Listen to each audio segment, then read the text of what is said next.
ಬಂದಿರ್ಲಿಲ್ಲ? ನಮ್ಮ ಅಮ್ಮಂಗೆ ಹುಷಾರಿಲ್ಲ ಕಣೋದಿತ್ತು. ಓ, ನೀವು ಅಮ್ಮಂಗೆ ಹುಷಾರಿಲ್ಲ ಅಂದ್ರೆ ಏನಾಯ್ತು? ನೀನು ಬರ್ಬೇಕು ತಾನೆ? ಅಮ್ಮನ್ನು ನೋಡ್ಕೋಬೇಕು, ಮನೆ ಕೆಲಸನೂ ಮಾಡಬೇಕು. ಅದಕ್ಕೆಲ್ಲ ನಿಮ್ಮ ಅಕ್ಕ ಇಲ್ವಾ? ನಮ್ಮ ಅಕ್ಕ ಕಾಲೇಜ್ ಹೋಗಿದ್ರು. ಹೌದಾ? ಅಕ್ಕಿಲೇನೋ ಇನ್ನು ಬಂದೇ ಇಲ್ಲ. ಬಂದ ಅಣ್ಣ. ಯಾಕಲ್ಲೇ ಇಷ್ಟೊಂದು ಲೇಟು? ಇಲ್ಲ ಮಲಗಿದ್ದೆ ಕಣೋ, ಅದಕ್ಕೆ ಲೇಟ್ ಆಯ್ತು. ನೀನು ಇಷ್ಟೊಂದು ದೊಡ್ಡ ಸೋಂಬೇರಿ ನನ್ನ ಮಗ ಅಂತ ಗೊತ್ತಿರಲಿಲ್ಲ ಕಣ. ಹಂಗೇನಿಲ್ಲಪ್ಪ, ರಾತ್ರಿ ಎಲ್ಲ ಫೋನ್ ಹಿಡ್ಕೊಂಡು ಮಲಗಿದ್ದೆ, ಅದಕ್ಕೆ ಎದ್ದಿದ್ದು ಲೇಟ್ ಆಯ್ತು, ಬಂದಿದ್ದು ಲೇಟ್ ಆಯ್ತು. ನಿಮ್ಮನೆ ಫೋನ್ ನೋಡಕ್ಕೂ ಬಿಡ್ತಾರಾ? ಗೊತ್ತಾನೆ, ನಮ್ಮ ಅಪ್ಪ ಅಮ್ಮ ಎಲ್ಲದಕ್ಕೂ ಬಿಡ್ತಾರೆ. ನೋಡಿ ನಿಮ್ಮನ್ನು ವಿಷಯ ಹೇಳ್ಬೇಕು. ಏನೋ ಇಲ್ಲ, ನಿಮ್ಮ ಅಕ್ಕ ಪಕ್ಕದ ಪಾರ್ಕಲ್ಲಿ ಸಿಗ್ಲು. ನಮ್ಮ ಅಕ್ಕ ಯಾಕೆ ಕಲಿತು ಇಷ್ಟೊತ್ತಲ್ಲಿ ಕಾಲೇಜಲ್ಲಿ ಇರ್ಬೇಕಿತ್ತು ತಾನೆ? ಅವೆಲ್ಲ ನನಗೆ ಗೊತ್ತಿಲ್ಲಪ್ಪ.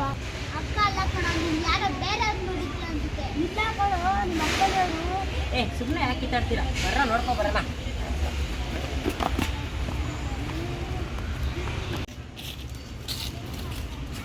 ನಿಮ್ಮ ಅಕ್ಕ ತಾನೆ? ಹೌದು. ಲೋ, ಯಾರೋ ಹುಡುಗರು ಬೇರೆ ಇದ್ದಾರಲ್ಲೋ. ನೀನೇನೋ ಹುಷಾರಿಲ್ಲ ಅಂತ ಅಮ್ಮನಿಗೆ ಮನೆ ಕೆಲಸ ಮಾಡ್ಕೊಡ್ತಿದ್ದೀರ. ನಿಮ್ಮ ಅಕ್ಕ ಏನೋ